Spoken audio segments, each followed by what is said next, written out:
the way we practice medicine these days is a bit like teaching your child to drive by looking at the hood ornament. And if we do that, when do we know we hit the tree? Not till we hit the tree. And then we've got a big problem. But that's not what we do. We say, look a half mile down the road, and if there's a tree there, just, don't hit it. We wait, we treat symptoms, we wait till problems happen, and nobody really says, your blood pressure's a little high. Why is that? I know we always have special guests, but today we've got a super special guest.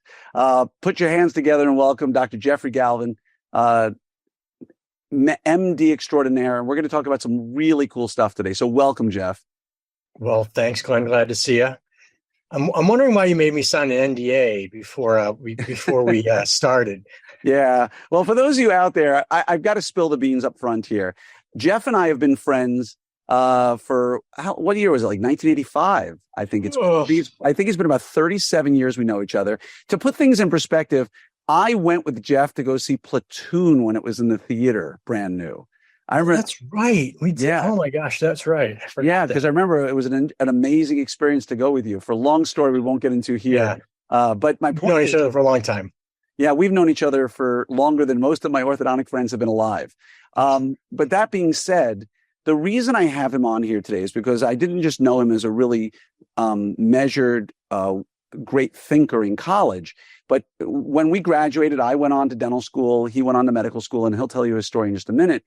But for anybody out there who wants to really start shaping, and I mean that, shaping their future health, this is a guy you want to talk to, and I hope to get him into a summit at some point, because everybody who I introduced to him falls in love with the ideas that he's talking about and does the same thing that I am about to do with my wife in Charlotte. And that's why I had you sign the NDA. I don't want to talk about what me and my wife are going to do in Charlotte.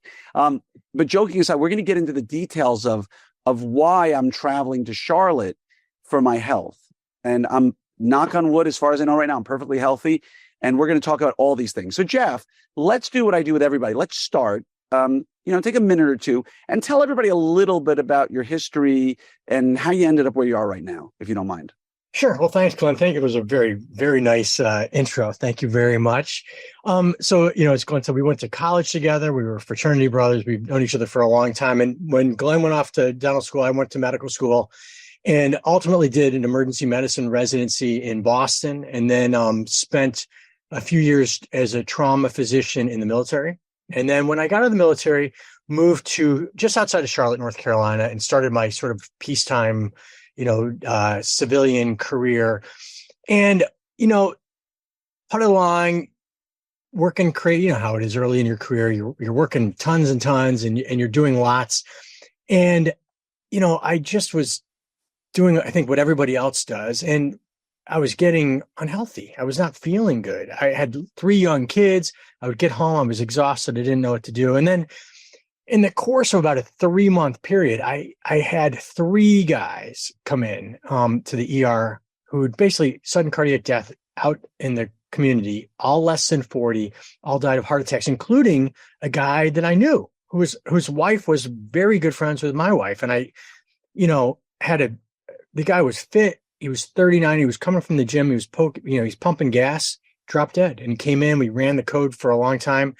And I had to tell his wife, she came in and I remember, I'll never forget. She said, what did he do? I heard he tripped at the gas station. What did he do this time? And I had to tell her, he's dead. And it was terrifying. And, it really got me thinking about my own mortality, being kind of overweight at the time and really not healthy, and high blood pressure and high cholesterol. I was in my, mid 40s maybe, or actually, I guess my early 40s.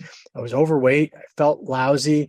And I realized this could be me if I don't do something. And so I went to my doctor, and, he told me a bunch of nonsense. Work out more, eat less, you're fine. I'm like, well, I don't feel fine. And so I ended up doing, how we get sort of into the weeds of things. And I really started doing a lot of reading and research. And I, ended up doing the right labs and realizing, I've got these issues going on. I'm eating all wrong, and everything we're telling people how to eat, that's not right. And very quickly, in the matter of probably 3 months, I got myself back to feeling great, looking good, dropped a bunch of weight, was strong, was doing CrossFit, and my wife and I both had kind of made a really big 180 in our health. And all of a sudden, all these, bad markers that we'd done in labs, they cleared up like remarkably, incredibly fast, actually. And we started our clinic because we were doing CrossFit, and people would always come up to me and say, "Hey doc, what do you think about this?" And the owner of the CrossFit box said, "Hey, we got this empty office upstairs. You guys should start a clinic." And we started our first clinic about 13, 14 years ago in a CrossFit box. I'm talking no air conditioning in the summer, no heat in the winter, loud. We were only there for a little while. And then we eventually kind of expanded and grew. And then about, maybe 5-6 years ago, we built a state-of-the-art facility just outside of Charlotte. And our focus has really been on optimizing human performance, and, how sometimes our practices take paths we maybe didn't anticipate. Right. And it really morphed into working with executives and high performers, and really, trying to take this N of one approach to each individual patient, doing these really very in-depth evaluations, and then designing treatment plans to optimize health, reverse chronic disease, and optimize health and wellness and performance. And I always tell people, we're trying to get you to the far right of the bell curve. And, the dirty little secret is that in medicine, we really just want you to be in the middle. And I always tell our patients, like, the middle's Walmart. We all shop at Walmart, but we all kind of secretly hate going in there, but it's cheap and it's got basic stuff you need. But, if you won Powerball tomorrow and Nordstrom's or some really fancy place built this, crazy expensive, amazing supermarket right next to Walmart, where would you shop? And so we're really trying to make Nordstrom's people, not Walmart people. There's nothing wrong with being, your doctor putting you in the middle. I've seen the people of Walmart. I've seen those pictures. Yeah. But you want to be average. Like, we in medicine, we strive for average. And the other example I sometimes give people is that the way we practice medicine these days is a bit like teaching your child to drive by looking at the hood ornament. And if we do that, when do we know we hit the tree? Right. Not till we hit the tree. And then we've got a big problem. But that's not what we do. We say, look a half mile down the road, and if there's a tree there, just, don't hit it. But we treat symptoms, we wait till problems happen, and nobody really says, your blood pressure's a little high. Why is that? Or, you're because I eat too much salt, right, Dr. Galvin? Yeah, right. You eat too much salt, Which we know, by the way, referencing that just for a second, the overwhelming, I think it's like 90% of people who have high blood pressure have salt independent high blood pressure. Now, there's reasons to have lower salt diets, right? But tell me, that is true, correct? That the overwhelming majority of people who already have high blood pressure, 90% of them have sodium independent high blood pressure, meaning eat all the salt you want. It's not going to affect your blood pressure. But like you said, medicine continues to push these doctrines that, having too much salt is going to raise your blood pressure. So, my grandfather on a low sodium diet to prevent his high blood pressure, right? But we're going to dive into all that, I promise. Because I just want to throw this in there real fast. The way I ran into Jeff, I hadn't seen Jeff in decades, right? One of my closest friends in college, you know how it goes. You go your own way, life goes on a way. And I've been on my kick the last year or two. Once I hit my 50s, I was like, I really want to reconnect with the people who are most important to me. And there, lo and behold, at my daughter's college weekend and alumni weekend was Jeff. And we were staying at the Soma Hotel, and we sat down. We're the only two geeks sitting in the breakfast area when nobody's sitting anymore, because it's the afternoon, going through a PowerPoint presentation on all of the biomarkers that are out there and the stuff that you lecture on around the country. And by the way, he lectured to the medical students that weekend, the pre-med students at school, at college. But I've been on my own journey the last 2 years or so about everything that we're learning nowadays, because would you agree that we really already kind of know in the medical field how to extend people's lives, how to extend people's quality of life, and the markers that are really the markers we have to look for that have nothing to do with what your doctor's talking to you about when you go in for your annual physical? Would you say those are fair statements? Oh, yeah, definitely. I mean, I think that, our ability to analyze and predict disease increases all the time. The problem is this, that there is a little bit of, I think, innate bias in medicine about making any one person better than anybody else. I don't know what that's about, but like, I've had doctors say, well, doing all this stuff, optimizing all this stuff, it's cheating. I'm like, they feel better. They're like, they don't have chronic disease. They're going to live longer. Like, how is that cheating? Well, because not everybody can do that. I'm like, well, not everybody can have a Ferrari, but, Right. you'd all like one, and if you have the means, like, why not do it? And, it would not be that hard for us to implement many of these things in a regular medical practice. But, our medicine is driven by insurance companies, by government, by, professional societies that have vested interests that are probably not to our benefit. And sometimes, they're attached to these ideas that they've been pushing for decades. And they're afraid if they say, oops, sorry about that. We got that one wrong. The whole thing about carbs and fat, like mea culpa, we got that one wrong. But no, they're not going to do that. They're going to continue, like they slightly change the message a little bit every year. Like if you notice, the latest nutrition guidelines, cholesterol disappeared. I didn't know that. There's no cholesterol guideline anymore. What was it? It was, below certain, you wanted to have it below your dietary cholesterol below a certain level. Well, if you know anything about it, your cholesterol levels you produce all your own cholesterol. Your dietary cholesterol has no effect on your cholesterol. You make all the cholesterol that you need.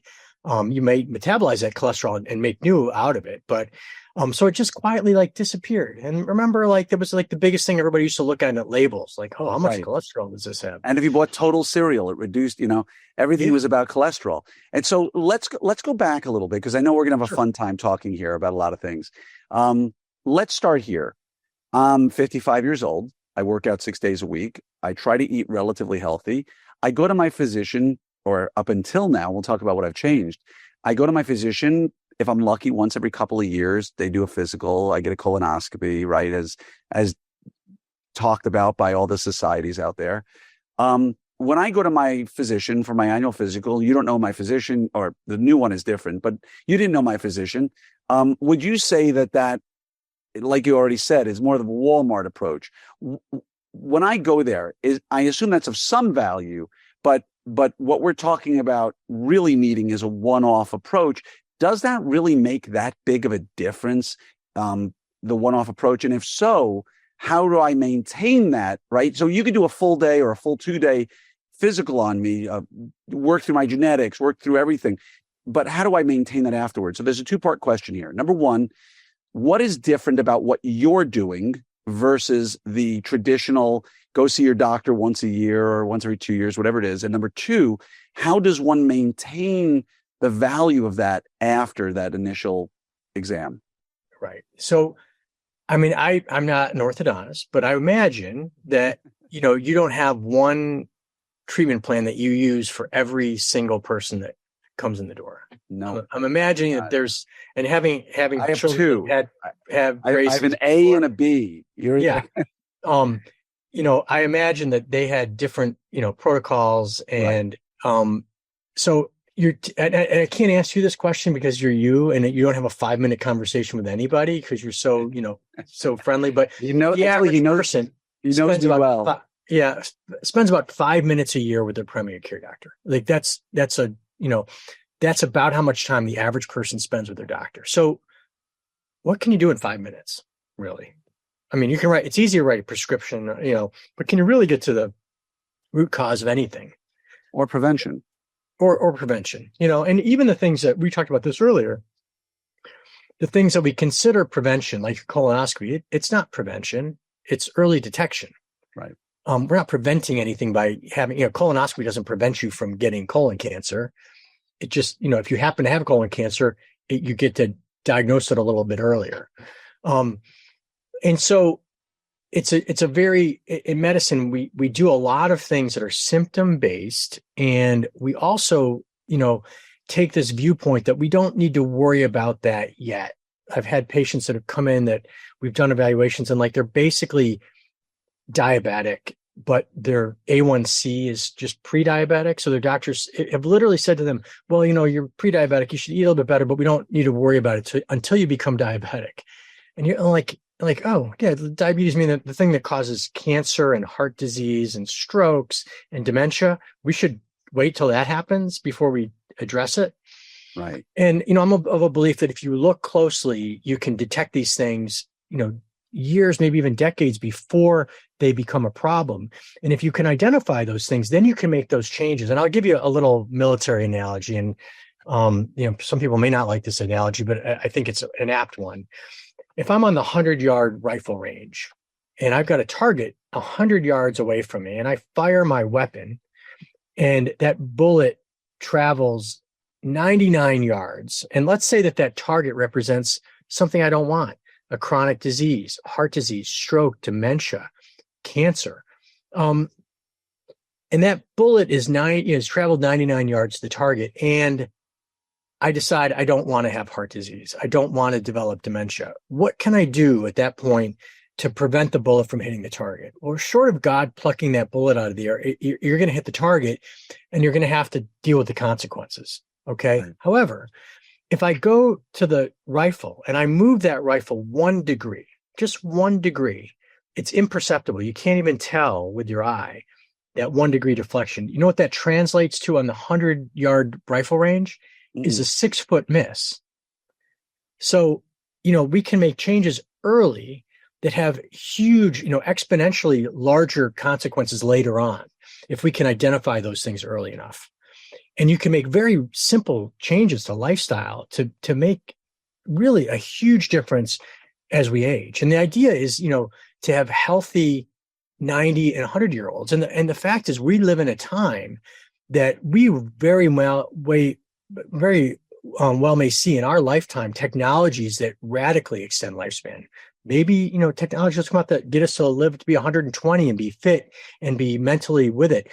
If you're not healthy, when those technologies come, you're not going to be eligible for them. If you're riddled with chronic disease and your brain is tapioca from chronic insulin resistance and diabetes and hypertension and everything else, you're not going to be eligible because you've already done the damage. So the idea is maintain as high quality lifestyle and as high quality health and wellness as possible for as long as possible.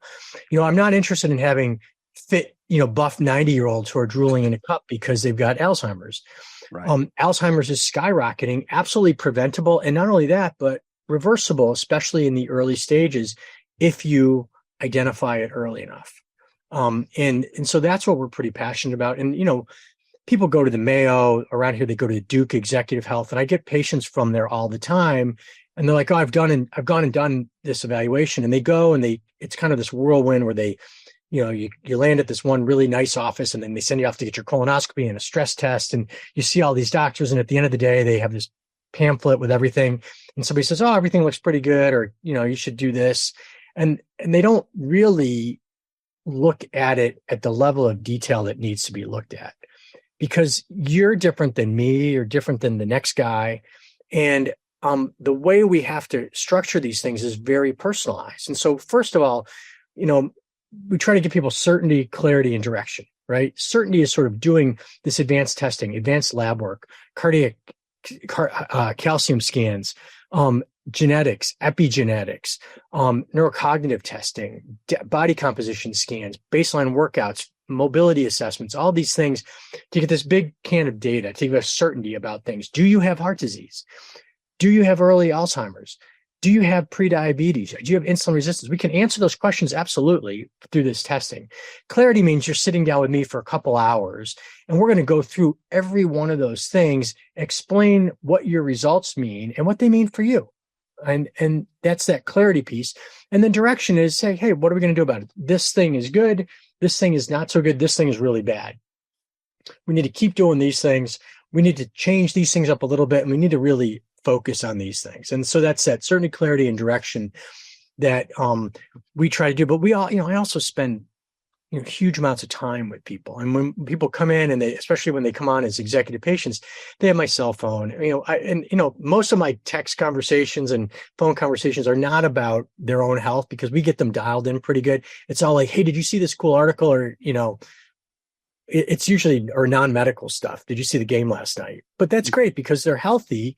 If I get a message like that from some, CEO of some, super stressed out CEO of some huge company, and he's feeling good enough to, text his doctor a joke, Like Right. I'm like, okay, we've made some progress here. Because a lot of times these guys come in and they're incredibly stressed. And we have a very detailed questionnaire that looks at, work stress and life stress and, even, you know, even your background growing up as a kid, all that can inform, even your epigenetics can reflect things that happened to you when you were a child. And so we try to dig into all that and try to give people a plan that's reasonable. And we also try to make it, for some of these things, I can't make it easy, right? Like if you come in and you're 400 pounds, like I can get you to lose that weight, but it's not going to be easy, but I can make it simple.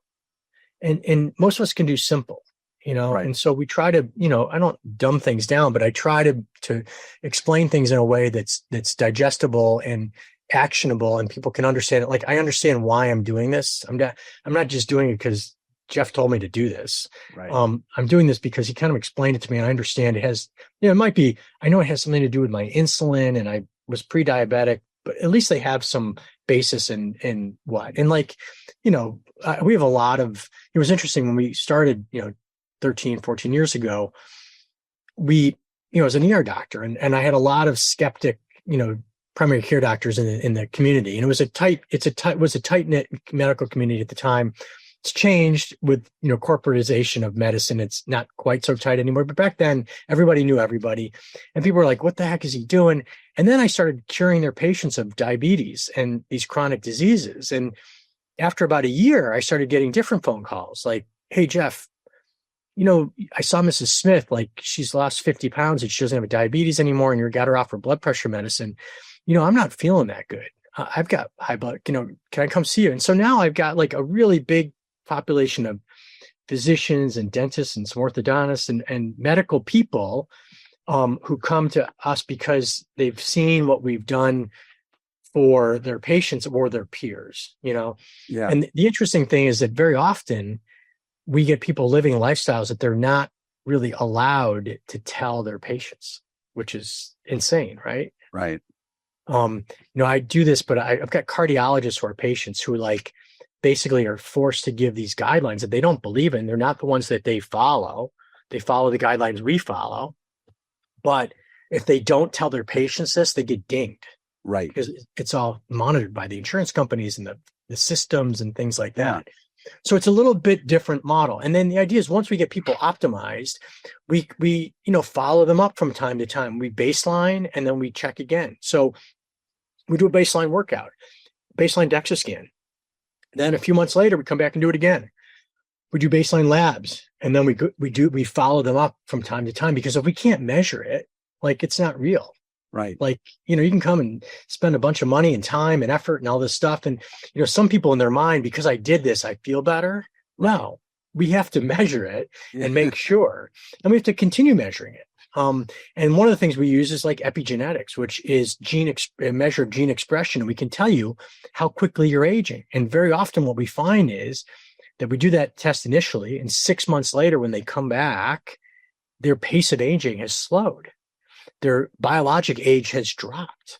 Their telomere lengths have lengthened. It's crazy. Like those are our objective measurements of aging. Right. And the technology, we're in this sort of moment where knowledge is just accelerating, and we've always prided ourselves on, and I say I'm using the royal we here, I guess, but I prided myself on being at the very cutting edge of these things, and we've had great success over the years, and because of that, but also we have to be willing to kind of look convention, let it maybe go to the wayside sometimes. Sometimes conventional wisdom is neither, Right. And hey, everybody, tickets for Summit 2025 are on sale now. Take a listen to what some of the attendees from Summit 2024 had to say. This is one of the most unique, most impactful meetings that you can go to as an orthodontist. It has everything compared to other meetings: entertainment, the content in the meeting, the speakers, the food. I learned a lot. It helps the practice, so it really kind of checks all the boxes. You hope to get something out of it that is going to pay dividends for years to come. Definitely return on your investment. We take back a lot to our office. You get information that you probably don't get easily at any other meeting. There's a great podcast by Rich Roll. I've referenced him a few times on the show here. He's a former, I think, Stanford water polo player, a vegan ultra marathoner, like one of the first guys to ever really medal, if you will, in some of these really super long events as a vegan. And that's not my lifestyle, but I respect where he's coming from. And he did a great podcast episode on a masterclass in aging, where he did like 15-minute interviews with the guy who runs the Harvard Longevity Project, or the Really? like I'll get you the link for it, and maybe I'd love to. I'll get in the show notes here. And everything was like 15 minutes of this and 15 minutes of that, and all the stuff that you and I talk about, right? IGF-1, CJC 1295 ipamorelin, rapamycin. Like for most people out there right now, they have no idea what you and I are talking about. And I equate this a lot to what's a buzzword in orthodontics is airway orthodontics, right? There are people out there who started the concept of believing, based on literature that came out of Stanford, Michigan, and other very well-respected institutions, that there's a huge percentage of the pediatric population who has not necessarily, obstructive sleep apnea, but they've got interrupted sleep as a function of some anatomical obstruction, whether it's adenoids, tonsils, septum, turbinates, whatever it may be.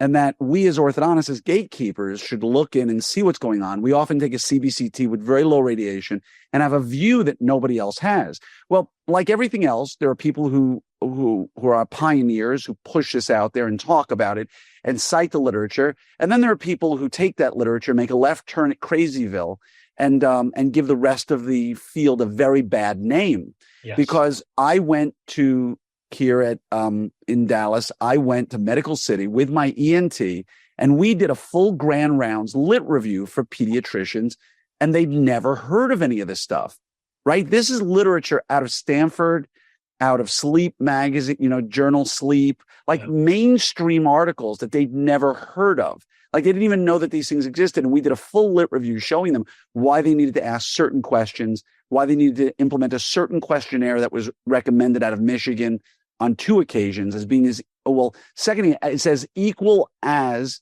a sleep study on a growing child. All right. Its specificity and sensitivity are better than a sleep study on a growing child, just by asking the right questions, which is exactly what you're talking about.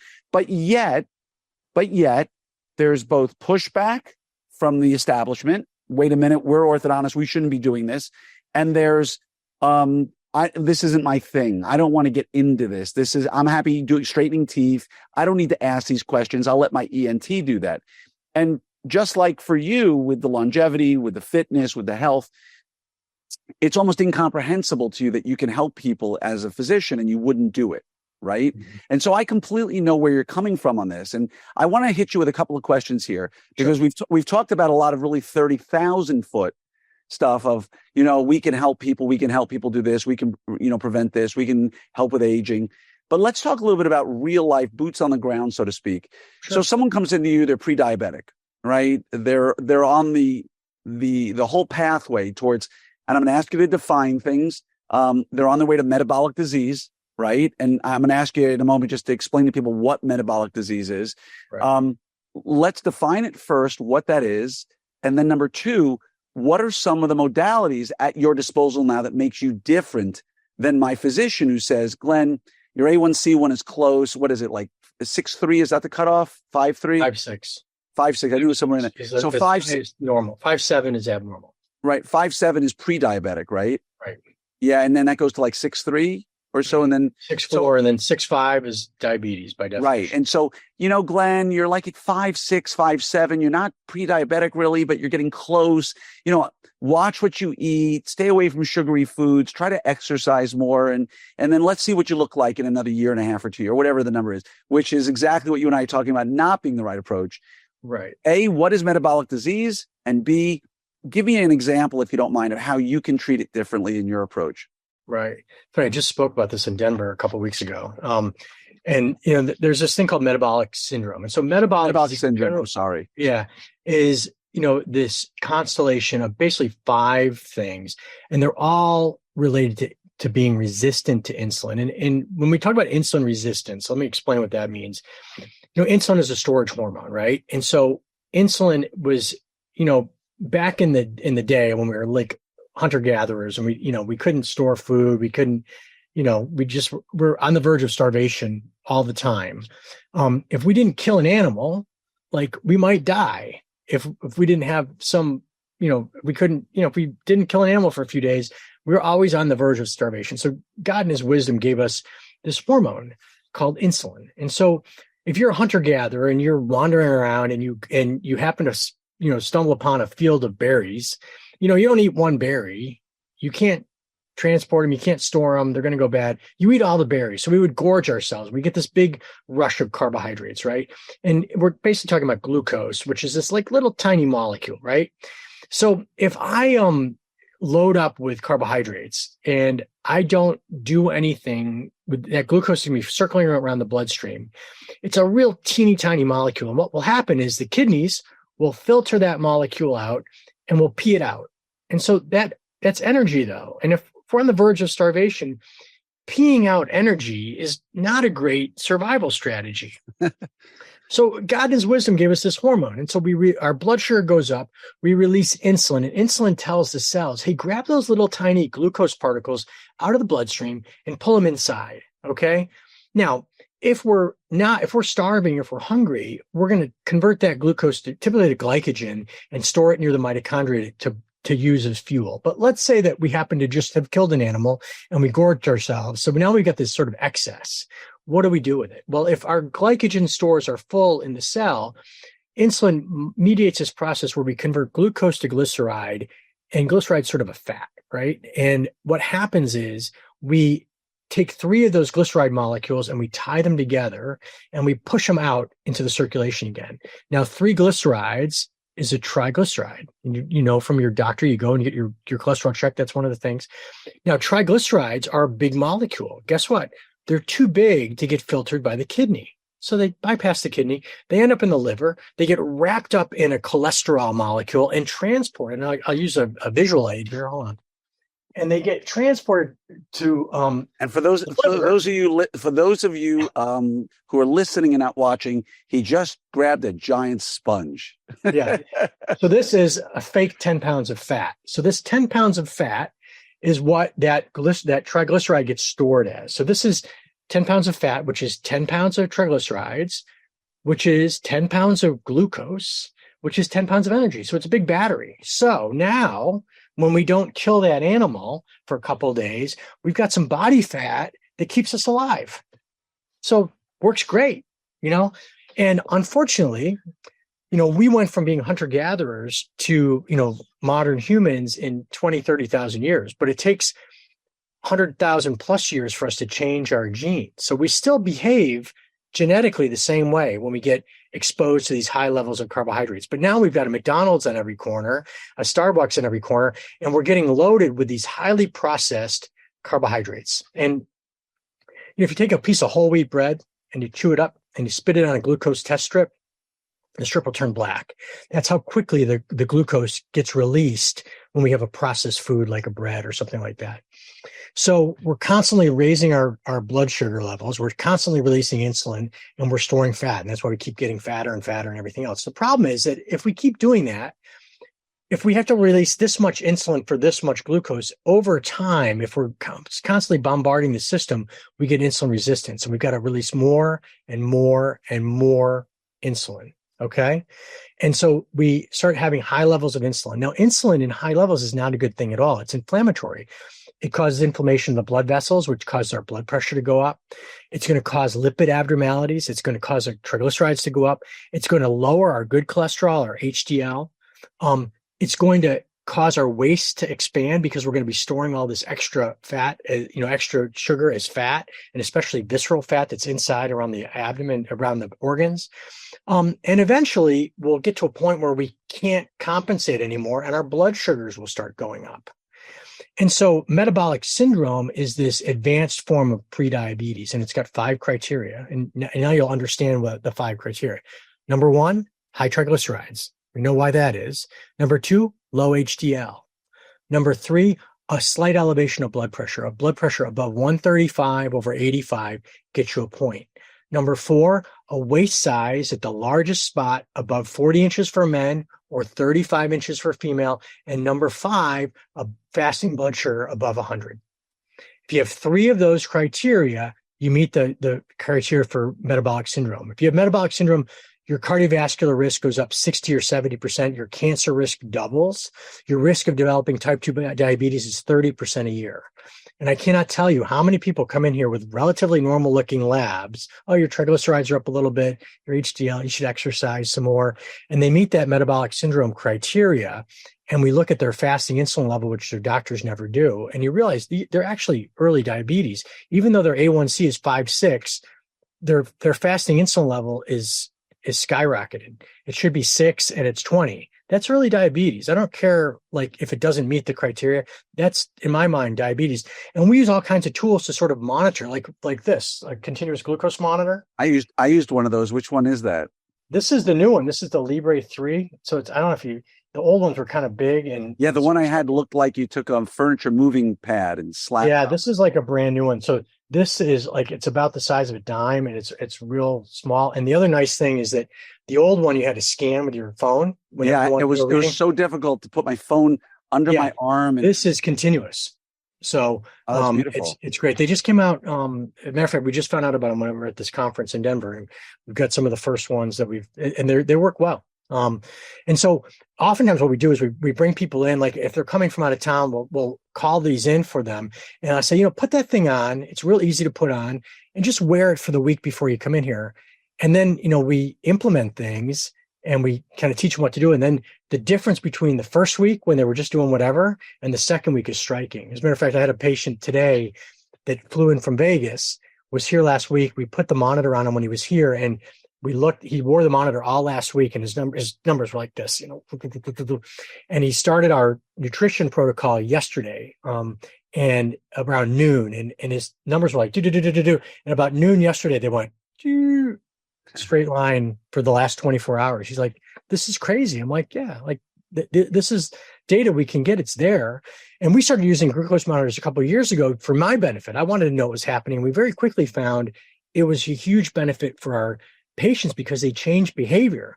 They would eat something and be like, oh, that's bad. I shouldn't eat that. And so it's a great tool. I learned that. And again, I told you, I've sort of dove down that rabbit hole a little bit myself, just because I'm always curious.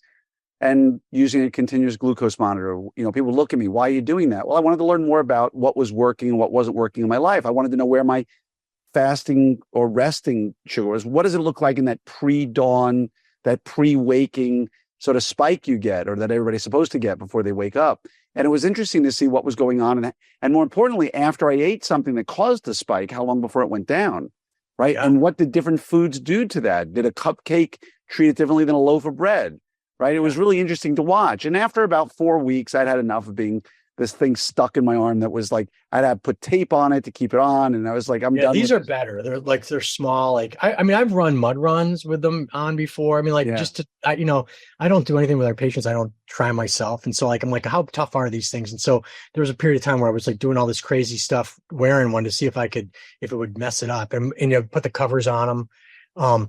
Regardless, people still would knock the old ones off all the time because it would come out and they were tall, but these I think are going to be a lot better. Yeah, and the green cover that went on it was just so messy. But I definitely can't wait to try it.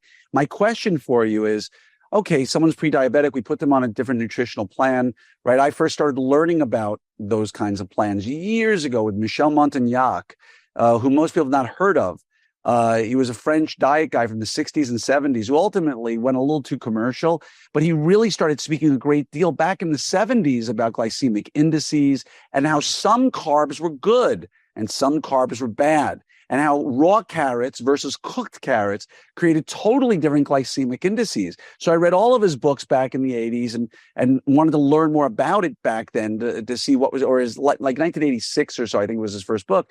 And so I've always been intrigued by this. But nowadays, other than nutrition, what other tools are at people's disposal for metabolic syndrome other than exercise and nutrition, which everybody wants to talk about, eat better and work out? Are there things we can give ourselves or microdose with or work on to help us with losing weight, to help us with getting our pancreas healthy again?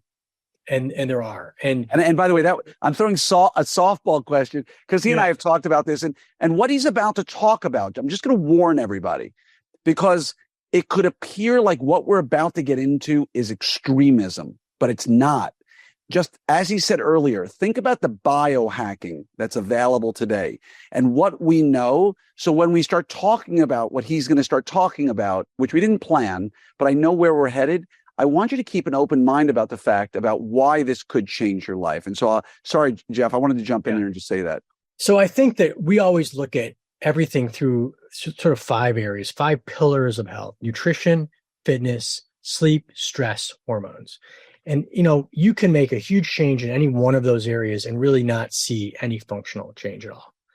You make small changes in all those and you're going to see really big results. And so when we talk about insulin resistance, we want to look at sleep, we want to look at stress, those play a role. But then, I've got some letters at the end of my name that allow me to kind of cheat a little bit.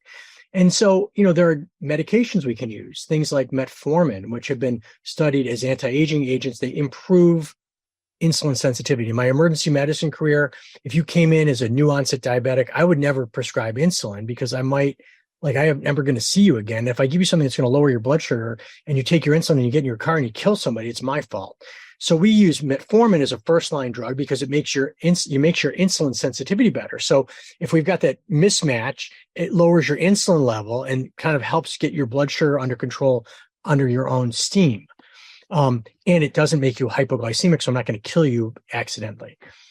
We've got more fancy drugs now, and we've been using GLP-1 agonists for quite a while now. Well, they've been in the news like every day. It seems like the last month or so. Semaglutide, it's the Hollywood weight loss drug. Well, GLP-1 agonists we use for a very particular reason. It's a once-a-week injection, so compliance is good. It improves insulin sensitivity. It lowers gastric motility, meaning that you gastric emptying slows, so you feel full faster. And centrally, it kind of turns your appetite down and improves insulin sensitivity. And we get great results, and also it tends to lower inflammation and also optimizing hormones. And there's a difference between normal and optimal. And, so I had a guy in today who was 73-year-old, and he's been to his doctor. He feels lousy. He's very successful. He owns all these companies. He still works, he's starting a new company, 73. And he went to his doctor and he doesn't feel good. And he's got diabetes. But he said, doc, I don't feel like, I've Googled it. I think my testosterone's off. And his total testosterone was like 300 or something. And he goes, and he called me up on the phone first and he said, what do you think? I said, well, telling me what your total testosterone is a little bit like me telling you the score of the baseball game's 10. Like, if I don't have all the pieces, so I need to know more. I need to know what your free is. I need to know what your DHEA is. I need to know what your sex hormone binding globulin is. And he came in and we said, well, look, your free testosterone is very low. Your sex hormone binding globulin is very high. And so in his case, he needs more testosterone, but also his A1C is like 8. I'm like, dude, you're completely uncontrolled with your diabetes. And they just have him on one drug, and the docs, his doctor said, well, it's okay. I'm like, you're 73. Do you want to live to be 90? Because you're this vibrant guy, and he's got, this big visceral fat. He's got a big belly on him.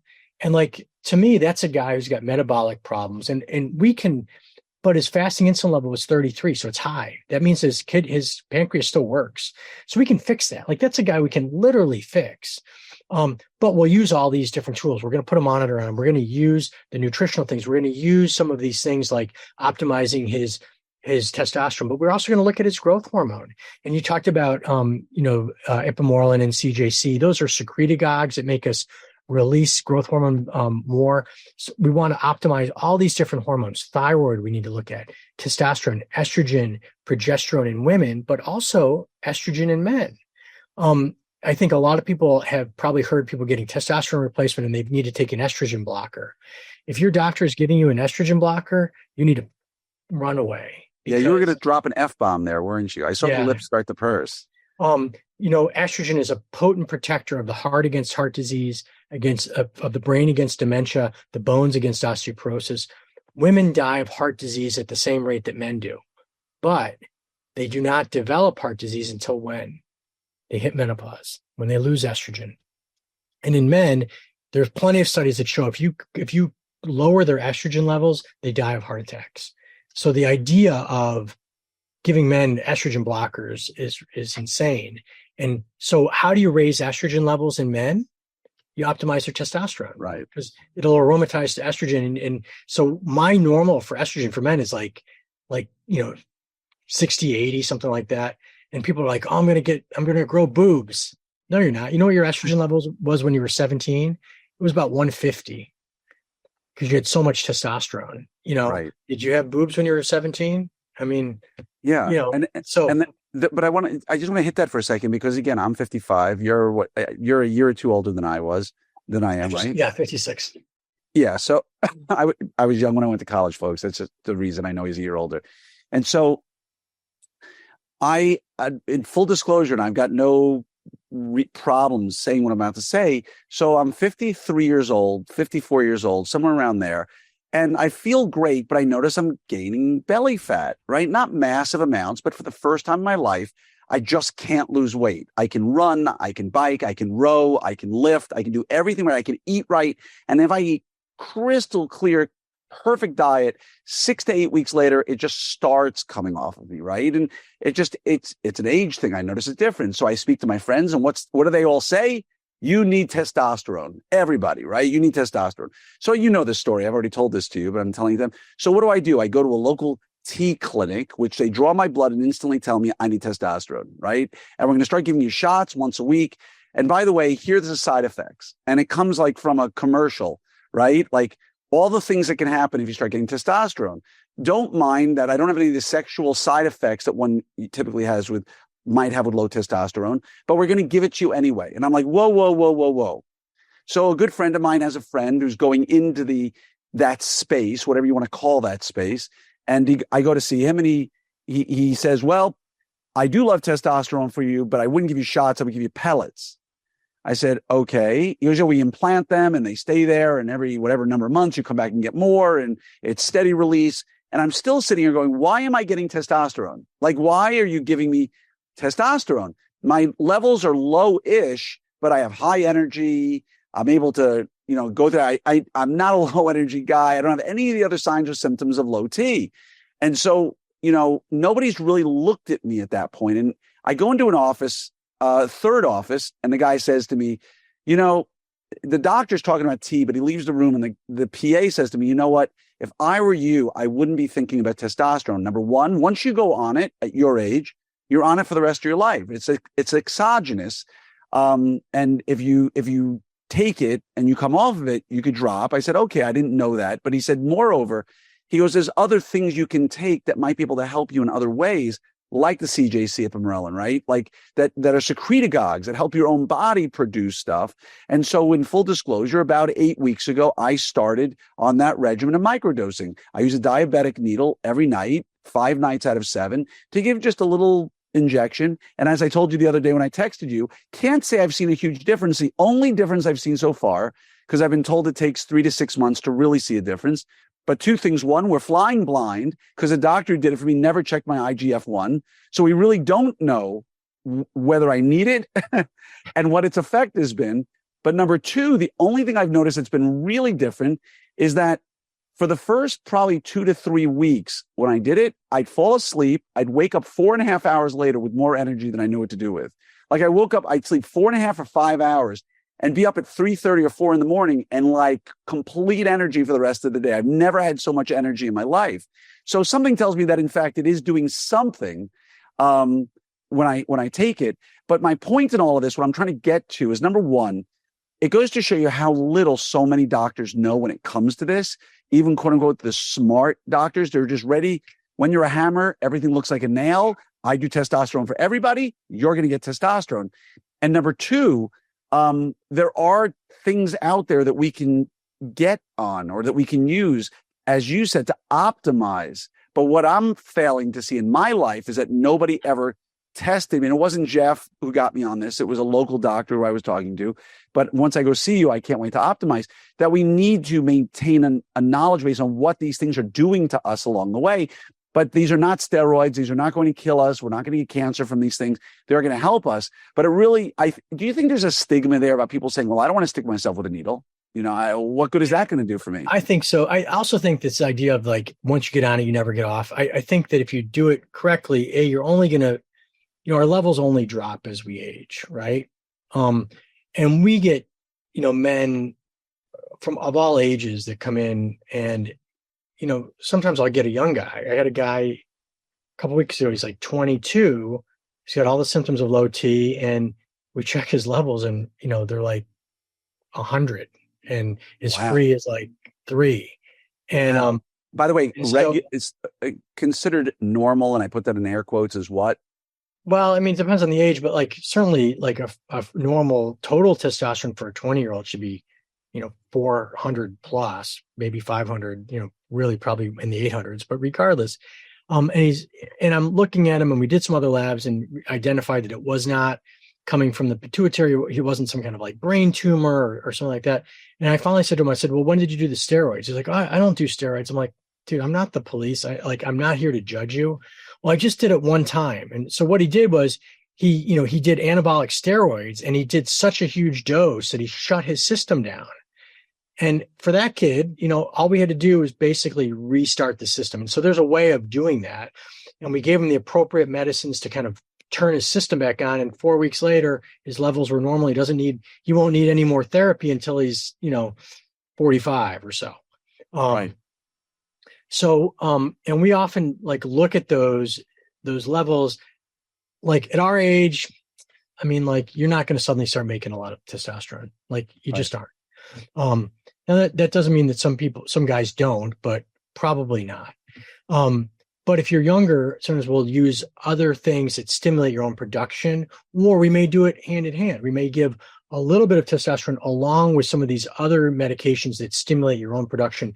And that way we don't turn the system off, right, so to speak. And so, and again, it's about the idea of this N equals 1. And so pellets, like, we talked about pellets. I would never do pellets because, if I want to treat you as an individual, like, your optimal is your optimal. Right. If I want to do pellets, I go to a weekend class, and I can make a lot of money doing this. And that's what I'm seeing. A lot of people are doing that now. Yeah. And I'm going to say, okay, I get a little cookbook, and it says, 55-year-old guy, he weighs this many, you're going to put this many pellets in. Okay. And I'm going to not really look real close, because he's going to feel some better, because those levels are going to go up. Like, he's definitely going to feel better. But the question is, like, how do I get you optimal? How do I get you optimized? Like, I know what that number is, what it is for you. And let's say I overshot. Let's say that your free is now 60. What do? Am I going to go and dig those pellets out? Right. Which you can't do. I'm going to just not check your levels and say, oh, you feel better. Suppose I undershoot, like, maybe I'll put another pellet or 2 in. But the problem is that they say the pellets last for 3 months. Well, I've had patients that have come to me from these pellet clinics that have had elevated levels for 6-8 months from those pellets. Right. So your own metabolism some people may metabolize it in a month and a half, and somebody might be 6 months. So if I add another set of pellets 3 months later, like, I can never get it right. And then you wonder why my hematocrits are. You wonder why I have to go for phlebotomy, right? Everything's. Yeah. But what did I tell you about the phlebotomy? So you don't need to go. No. Because it's not polycythemia. It's erythrocytosis. So the same thing, if we moved you to Denver and you started smoking 2 packs a day, what would happen to your hemoglobin? It would go up, right? Yeah. Same thing. If you lived in Lima, Peru, everybody there has a hemoglobin that's, markedly elevated if they came here. Right. Do they have strokes and heart attacks at an excessive rate there? No, they don't. I suspect no. It's basically what Lance, and company were doing with EPO. Lance and company, right? Everybody was at the line, exactly. Yeah, they were all raising their blood counts because it's safe and it improves your performance. So, I don't phlebotomize people because there's plenty of science that shows there's no risk. Right. But again, doctors see that elevated hematocrit. Oh, you got to stop the testosterone. I'm like, Can I want to hit you with 2 more questions as we wind this down, because you and I we could literally do this. And that's why I want to get you to Summit, because we could do this for days. But I want to ask 2 more questions. One, there's so much energy and advertising out there about men with low T, right? And again, I'm a walking example of somebody who fell into that trap a little bit when you want to build a little more muscle, when you want to feel a little better in life, maybe a little more energy or lose some body fat, right? But talk to me for a minute or two about women, because they don't get their due, right, when it comes to testosterone and what some of the things that I see a lot of my female women, my women friends who are in their 40s and 50s suffering from what crystal clear appears to me to be a hormonal imbalance, but their doctors are managing their menopause, or the doctors are managing where they are in life. Talk a little bit about that. And then the second question, I'll throw out to you as the last question I've got for you. Okay. So I think with women, one of the most common things that we see, and this light, I'm sorry, I'm going to try to turn this down as the sun is going down here. It's like getting a little. It's okay. Warm. Is that better? Yeah, it looks great. Okay. So with women, typically they come to us, and one of the most common things is, I'm tired, I'm gaining weight, my hair is falling out, my nails are breaking, I'm depressed, I'm anxious, I'm cold all the time. And then, they're not dumb. They go to Dr. Google and they Google those symptoms, and the first 50,000 results are thyroid. And they go to their doctor and they say, hey, I think I got low thyroid. And their doctor checks a TSH and they says, oh, you're fine.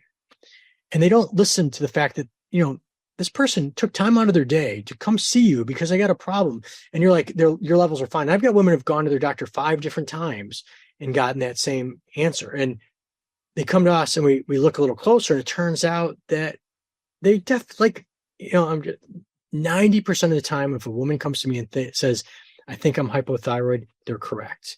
And when you look a little closer and you look at their free T3, you find out they've got suboptimal T3, and they don't convert their T4 to T3 well. T4, which is what's in Synthroid and things like that, is inactive. It's a storage form of hormone. It doesn't have any effect on symptoms. It's got to get converted to T3 to kind of fix the symptoms. And so if you have a low free T3, especially in women, if it's below 3, they're going to have symptoms 90% of the time. You fix that, and the crazy thing about it is they feel better like in a couple of days. I'll get these phone calls like, what did you do to me? I feel great. So thyroid's the first thing.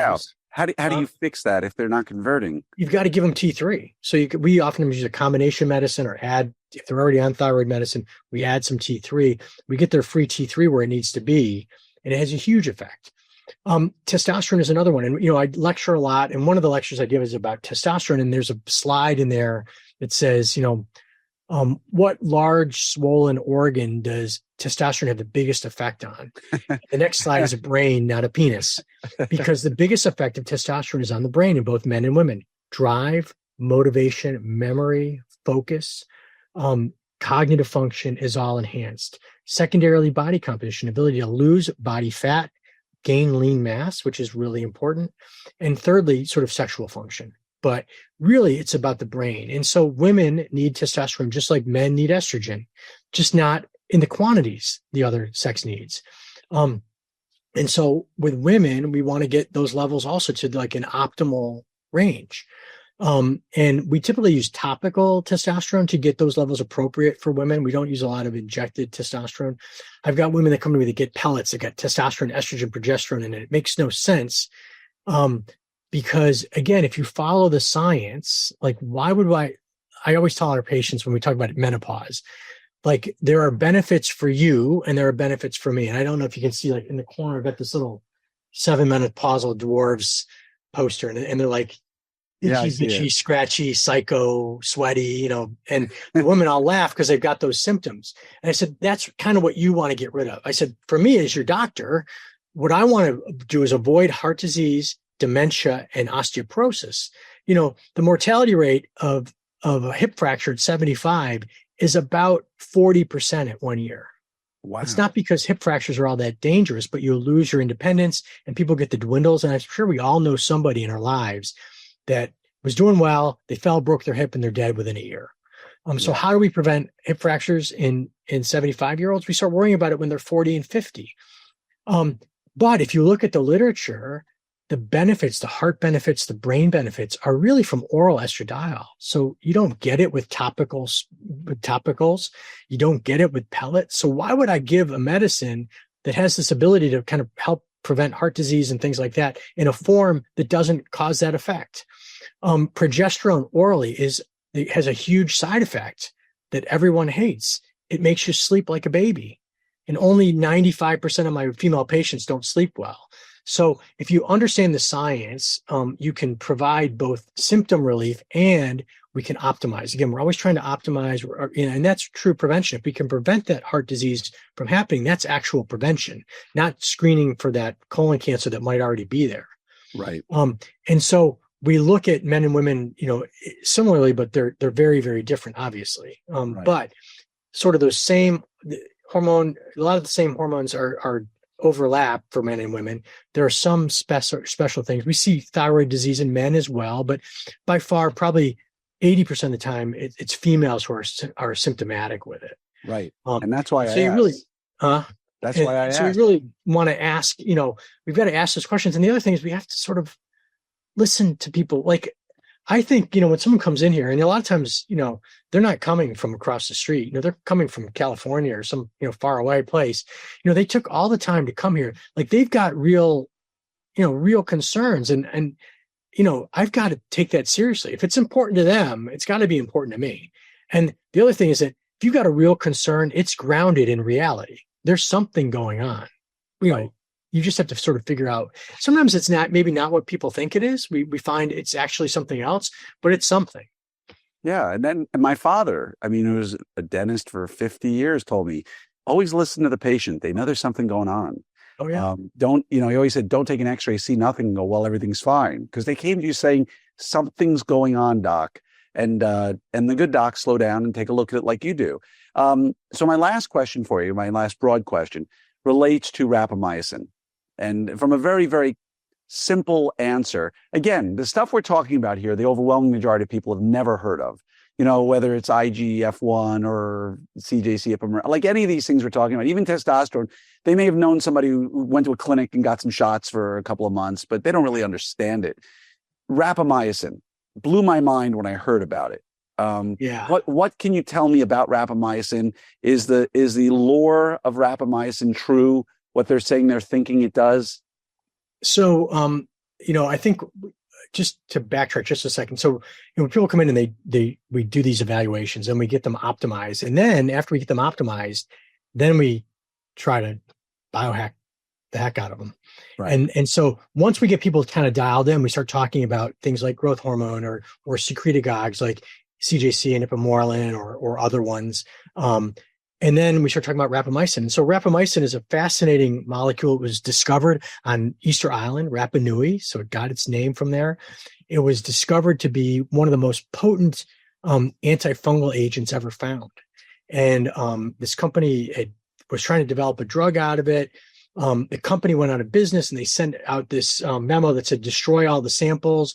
And there was a scientist that was working there and he didn't destroy it. He put it in the fridge in his garage and there it sat for like 15 or 20 years. Until it started the COVID virus. Yeah.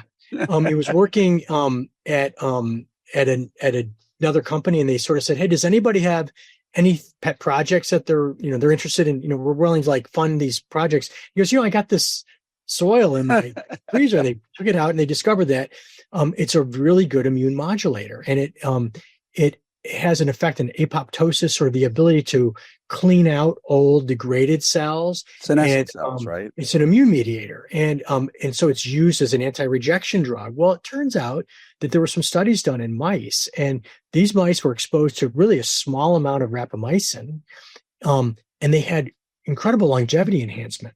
And one of the experiments was, I think there was a mistake in the experiment, and there was a delay in getting the mice the rapamycin, and they were actually given it when they were in mouse middle age. And these mice only lived for a couple months, but instead of giving it to them when they were young, they were given much older. And even those mice had this great longevity benefit. And so there are human studies going on now. It's probably, we thought metformin was going to be a really good anti-aging drug. And the studies have not really borne out the anti-aging effect of that.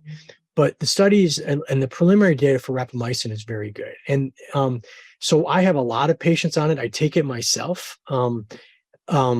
We have a protocol where we use it for about 5 or 6 weeks, and we do a little break for a period of time. We're measuring epigenetics, and we don't have great aging tools, but the tools that we have that seem to point to things really seem to improve when we have people on these medications. There are other types of medicines that we're looking at that have similar effect, but we're talking about bleeding edge stuff. And so this is like a conversation I have with people like, do you want to, like, this is not approved in any way. It's, it's an off-label use of the medication. I'm not going to hurt you with it. But you don't have, I'm not going to tell you need to do this, Right. But, we get to people to that level and they're like, what else can I do? Right. Like they're excited like you are, like me. And so I read the studies. I went to PubMed and I read the studies from the mice. Just as a quick aside, I originally heard it again on one of the podcasts. There's a neuro researcher out of University of Washington who talked about doing a 10,000 companion dog study on rapamycin to extend the lifespans and the quality of life of the dogs. And he went into the conversation. He says, look, I had a bad shoulder. I've been an athlete my whole life. I had a bad shoulder. I could barely even lift my arm. I went to my doctor. My doctor said, take these painkillers and go for physical therapy. He went for physical therapy for like 6 months, still had pain in his shoulder, went back to the doctor. Doctor said, go back for physical therapy. And he was just getting fed up with it. And he said, look, I'm doing a study on rapamycin for dogs, clearing out senescent cells and all this stuff. He goes, I'm doing low dose. I'm going to try it on myself. He goes, I'm well aware of the placebo effect. Okay, it's out there. He says, but I'm telling you, within 1 week of taking rapamycin, I was in the front yard throwing a football around with my son, which I hadn't done in years. And the more you hear the stories about rapamycin, and again, correct me if I'm wrong, but the story or so what I've heard is, number one, there's a lot of misinformation out there because rapamycin was used in rejection, kidney rejection, and that people are saying, I would never, ever, ever allow you to take this because it's such a potent but they don't understand that the dosing is so much lower. Yeah. That's the first. And the second is, I heard that the theory behind it is that there are all these cells, through apoptosis and what have you, these cells that have sort of done their deed, if you will, but are there, they're useless, they're dead. There's been apoptosis and they're not out of the body. And so the body creates this low level inflammation that's always there trying to essentially attack these cells that are foreign bodies, and that the whole point of rapamycin is to help eliminate these senescent cells so that the body is no longer listening to this sort of immune white noise, if you will. Is there truth to, did I say it? Did I just talk out my rear end, or is there actually? No, you did it very well. And I hate to speak about anecdotes because like there's no science there, but I will have to I'm going to share my own experience. So, I've had multiple shoulder surgeries. I do CrossFit, and my right shoulder was really bothering. It was like, I had this like sharp pain here. It really had compromised my ability to do stuff. I knew it wasn't like another tear, but it was definitely like a tendonitis. And I'd done like 2 courses of steroids and it would get better a little bit.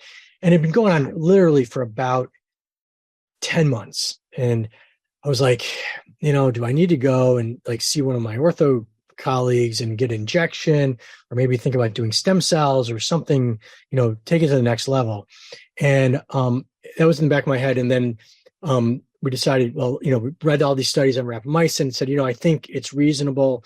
I never do anything. I never have my patients do anything I don't do. So I'm going to start it on myself. So started taking rapamycin and been taking it for maybe a month or so. It's once a week, took it for about a month. And my wife said, did you make that ortho appointment yet? And I'm like, what ortho appointment? She's like, for your shoulder. Like, my shoulder, it's all gone, like completely. It hasn't bothered me since. Now, I cannot in any way, manner, or form say that rapamycin did that, but it's interesting, that you have that story, and I had a similar experience. I've had a few other patients that have sort of reported similar things. Again, those are anecdotes, and like, a meteor could have crashed in my front yard, and I can't say, I took rapamycin last week, that must have caused it. Right. There's a difference between causation and right. Yeah. But that was my personal experience with correlation and causation and 2 different things. Yeah. But I will say that I've got a patient of mine who's a very well-respected oncologist, Stanford trained in Boston, Stanford. Like, she's got 45 initials after her name. Really bright woman. And I told her about rapamycin. She said, I would take that in a heartbeat. She's like, you should definitely like. And so The good news here is what you and I are talking about, and what I hope to follow up with at some later date, is that there's this burgeoning world of longevity, fitness, health, that yes, it can't be administered to the entire population now. Maybe down the road, just like a PlayStation 3, everybody can have access to, it's cutting edge now. And many of the people listening have the financial means and the ability and the access, thankfully, through people like yourself, to be able to access this and learn about it and get the testing and get the hormonal modulation to get yourselves to where your optimal should be, to be able to work on biohacking in a way that we know is safe and we know is effective. And I guess the last thing I'm going to ask you is, I'm coming out to you with Alyssa, my wife. We're going to come out in February, which will be amazing. I know there are people I've connected with you who, after a conversation with you, said, I was going to go to the Cooper, I was going to go to Duke, but it sounds like what you're doing is far more valuable personally. So the two questions I'll ask you as we finish this are, if someone wanted to come see you, what does it look like in terms of a day or two, or what's exactly going on? And number two, how do they contact you if they want to talk to you about this? Yeah. So in terms of contact, if you can maybe give them my personal email or the number to the clinic, both, either one of those will work fine. Do you want to say it right now so that everybody at least has it? Yeah, it's Dr. Galvin at vitalitymwi.com. So Dr. Galvin. Yep. Dr. Galvin at Vitality. M is in Michael, I is in indigo, or I'm sorry, W is in water and I is in indigo. Okay. Metabolic Institute. Yeah. MWI. Okay. VitalityMWI.com. Yeah. And if you just put www in front of that, VitalityMWI.com, you'll get our website, and all of our contact information is there. Great. But I'm glad to, have a conversation with anybody that's interested in. So, we do a variety of things, but our big what most people that are coming from away are doing what we call a 2-day evaluation. It's not really 2 days here, although we do things over 2 days. But we do genetics and epigenetics, and some of those things take a little while to come back. The interesting thing about the genetics is, like, we can look at your genetics and we can tell you whether you respond to salt or not. It's in your genetics. If you got the gene, you're a responder. And you're right. We make these guidelines for a tiny percentage of the whole population. There's a small population of percentage of population that have hypertension. There's a tiny percentage of those that are salt sensitive. Yet we're going to tell everybody don't eat salt. Right. And there is value from a kidney perspective about why you wouldn't want to overdo it with salt, right? But again, what I love the idea is two things. You said, number one, when I come out, right, you do all the body scans, you do the carotid, you do the heart, you do you do everything to make sure that you're trying to pick up early on any of the factors that could predispose you to any of the problems that could come down the road. And I don't know if you do it regularly, but do you do that test with the cancer cells testing? Yes. That what you got to talk about it, because when I heard about that, you blew my mind. There's a test basically that looks at cell-free DNA. And so whenever cells divide, some little pieces of the DNA kind of sneak out and they end up in the bloodstream. And so what they've been able to figure out is that we can identify cancer DNA in the serum. And so there's a blood test that we can do that will detect 50 types of cancers, like all the most common cancers, with the exception of brain, because the blood-brain barrier doesn't let that DNA pass. So that DNA doesn't sneak out of the blood-brain barrier, but everything else. And we can identify cancers when they're very early. And we're talking about things like, killers, like head and neck cancers and pancreatic cancer, colon, breast, ovarian, many cancers that we have no screening for. Like, what do we really screen for? We screen for breast cancer, for prostate cancer, for colon cancer. We don't really screen for a lot of other ones beyond that. Maybe if you do a screening chest x-ray for smokers, maybe a little bit of lung cancer, but for the most part, we don't discover cancer until it's symptomatic. And in the case of pancreatic cancer, do you know anybody that's ever had pancreatic cancer? I do. It's horrible. I had a very good friend that died in 3 months from pancreatic cancer, ER doctor. Almost, a hugely high mortality rate because it's never discovered until it's stage 4, until it's symptomatic. Right. You can discover it at stage 1, completely curable, huge cure rate. So that test is one of the things that we do. We do a very advanced genetic test that is also very private. So, you do 23andMe, you're giving them all your data. They catch serial killers and stuff like that. Why do they know that? Even though the data is blinded, how did they catch the serial killer? Well, they were able to connect them somehow. Yeah. And, we deal with levels of patients that probably don't want that information out there. You don't Too late for me. I already gave them mine. Well, the good news is I turned out to be 99.5% Ashkenazic Jew. And my wife is 100%. And then my daughter, God bless her, love my daughter, magna cum laude. She's like, I want to get tested.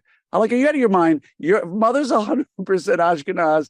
Your father's 99.5. If you get a result that says anything different, it's going to destroy the family. So don't go get tested. But anyway, I'm sorry. So you were saying that before. So we do it's a very advanced genetic test. We also do epigenetics, which kind of gives us that the aging. So epigenetics is gene expression. You can change your epigenetics. You really can't, short of getting bit by a radioactive spider, you're not changing your genetics. But your epigenetics, you can actually change. And the other neat thing is we can tell you things like, are you a responder or non-responder to calorie restriction?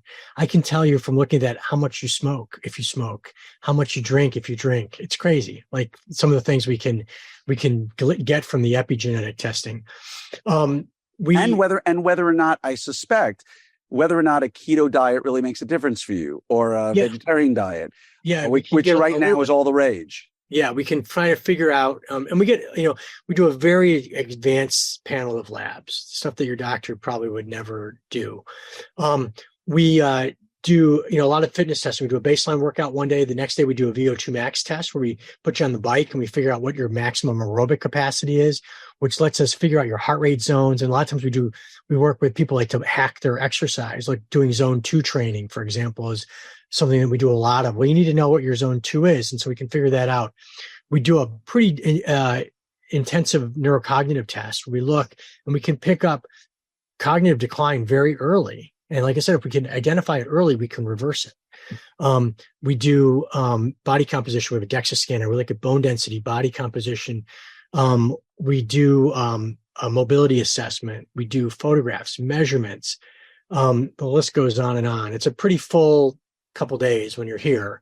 Yeah. And then a lot of the stuff we can do, follow-up stuff we can do remotely. I can get labs anywhere. We can do a lot of this stuff.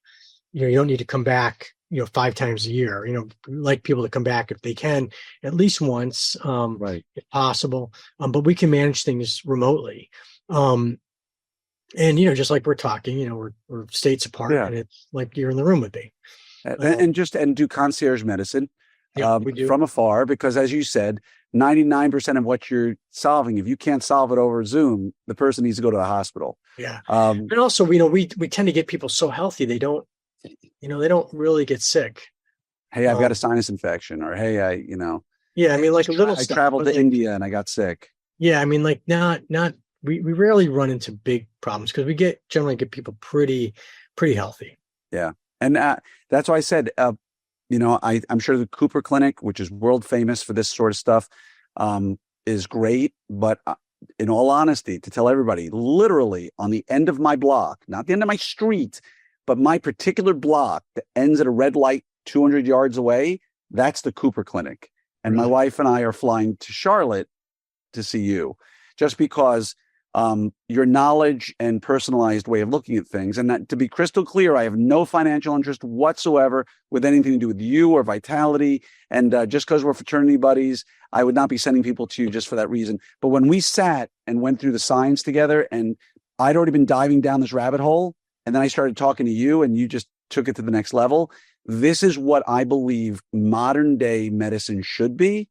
I think it's what anybody who can avail themselves of the opportunity to partake in this should. And again, literally every person I introduce you to ends up wanting to come to Charlotte. So I hope many of you out there listening engage with Jeff and have a conversation.